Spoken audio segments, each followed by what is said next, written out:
And now there is a different tab that I can do, which is this one. So, and I'm going to start presenting now. So this is handout 4, which goes with worksheet handout number 4 that I posted earlier, and it's testing. So it just straight away links off from where we were before on inspection. So testing. So first of all, it's like why we carry out testing. So we've done some initial verification, and now we need to test. So what we have to do is we have to do an order of tests. Many tests rely on the results of certain tests being correct. If any tests fail to produce an acceptable result, they must be repeated and remedial action has to be taken. So what we do is we do a test. If the test fails, what we then do is we rectify what has gone wrong before we go ahead. We don't go, oh, we've got some bad results, let's go ahead and do all the tests. We stop. As soon as we get a test that's not correct, we stop. We do remedial work, which basically means we see what the problem is and see if we can fix it. And then we carry on with our tests. Any other tests whose results may have been influenced by the fault concerned must also be repeated.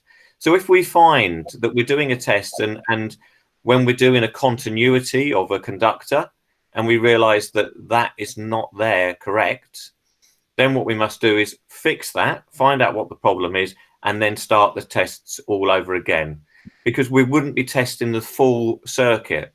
So if we did a test and we were doing a whole circuit, we wouldn't be doing the complete test. We wouldn't be doing a thorough test. So we must do them in order.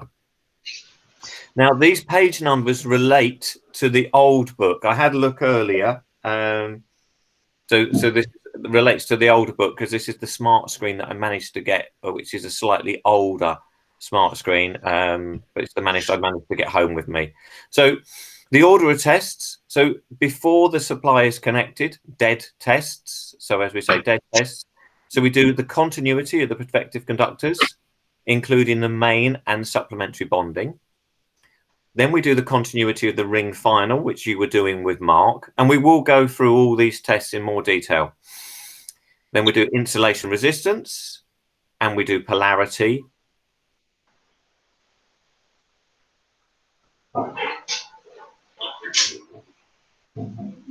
The protective conductor. So if we're doing an R1 and R2 test,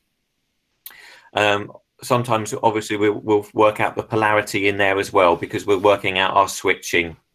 So these are the dead tests. And then we do the live testing with the supply connected. So we do protection of automatic disconnection of supply, earth fault loop impedance, prospective fault current measurement, check on phase rotation, functional testing of RCDs and switchgear, and the verification of volt drop. Now, the phase rotation and the RCD are two that I did with my students this week, and I recorded a very similar thing to this. So those two will be up on YouTube, and I'll put them on your classroom if you wanted to have a look at. So if you want to have a look, and this will go up afterwards onto the YouTube channel, and then you can subscribe to that. So preparing for tests. When preparing to carry out tests, whether it's part of initial verification or periodic testing, it is important to follow a set procedure. This should include a risk assessment of safe work systems, appropriate precautions when carrying out tests, safe isolation, ensure that the instrumentation is fit for purpose. So if we're using whatever test we use or whatever tester we're using, we need to make sure that the tips are okay. If we're doing live testing, we need to make sure that it's set for the right measurement. And we're going to have a look at that in a minute. We need to communicate with clients. I've always been very strong about that. We need to communicate with the clients, be aware of the range and limitations of the tests, and be aware of implications for others. And we'll have a look at those in a little bit more detail. The requirements can be summarized as follow. Number one, make sure that all safety precautions are observed. have a clear understanding of the installation, how it is designed and how it has been installed. 3, make sure that the instruments to be used for the test are to the necessary standards and have been recently calibrated to ensure their accuracy, which is one of the things that we're doing at the college. We just before, obviously, the corona thing, we had all our testers calibrated. I think there was 25 testers we sent away. Check that the test leads to be used are in good order with no cracks or broken installation and are fused where necessary to comply with health and safety guidance notes GS38. And be aware of the dangers with the use of high voltages for the insulation testings, because we use 500 volts. For example, cables or capacitors connected in the circuit that have been insulation tested may become charged to a high potential and may hold the charge for a significant time. So when we looked at electrical science, capacitors can hold a charge, and by putting 500 volts through them, they can still hold that charge. So we have to be really careful. So the test instrument. So for continuity, we use a low ohm meter, so a low resistance ohm meter with a scale of 0.2 to 2 ohms. And we'll go into, so insulation resistance, we use an installation resistance tester or a high ohm meter. So 20 mega ohms, 200 mega ohms, or 2000 mega ohms. And they normally generated at the required voltage 500 volts. You can get 1000 volts, and you can get them that do 230 volts or 250 volts if you were going to test some sensitive equipment. Polarity, usually done during the continuity test. It's a go, no go test, which means that it's the polarity is yes or no.